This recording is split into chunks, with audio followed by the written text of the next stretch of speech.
In camp, of course, we have procedures for emergencies, such as finding a lost child, general alerts, weather alerts, fire or fire drill, uh, treatment of minor accidents, and of course, unfortunately, serious and fatal injuries or illnesses. It's important for you to listen for the horn blasts at each rotation or during camp.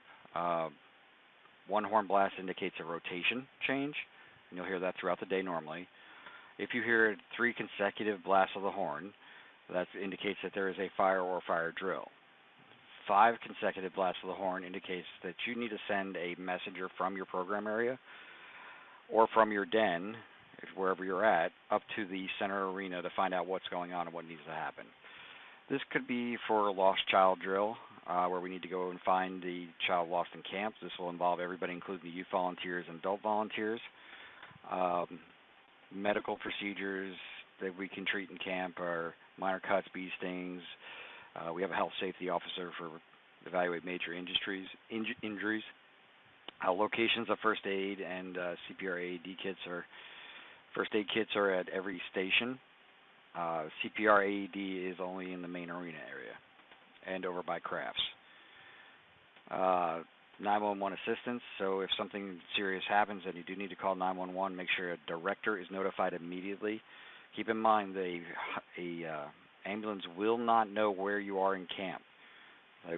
So a director will meet the ambulance as it comes into camp, and we need to know what's going on, so the health and safety officer needs to know as well, so we can coordinate a quick response to the situation.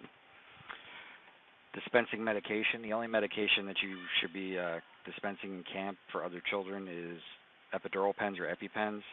All other medication should be dispensed by our health and safety officer or at home before they come to camp. So we want to make sure that if they have to take medication, if at all possible, take it before camp. The parents can, if the parents are in hand and happen to be working with a den, they can administer medication to their own child. EpiPens, be sure to make sure that they are not kept refrigerated unless they are marked that they need to be done so. So please read the side of the container and don't assume that it needs to be kept inside the cooler, because that could actually damage the medication inside of it. Typically, epidural pens are going to need to keep with the kid who needs them, so he's going to be used to carrying them, so make sure he carries them with him and has them at all times if he so does need them.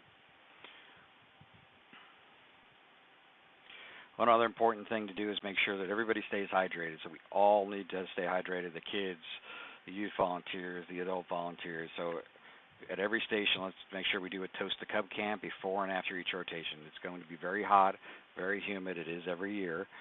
And every year we have people that get dehydrated, not only youth, but adults as well.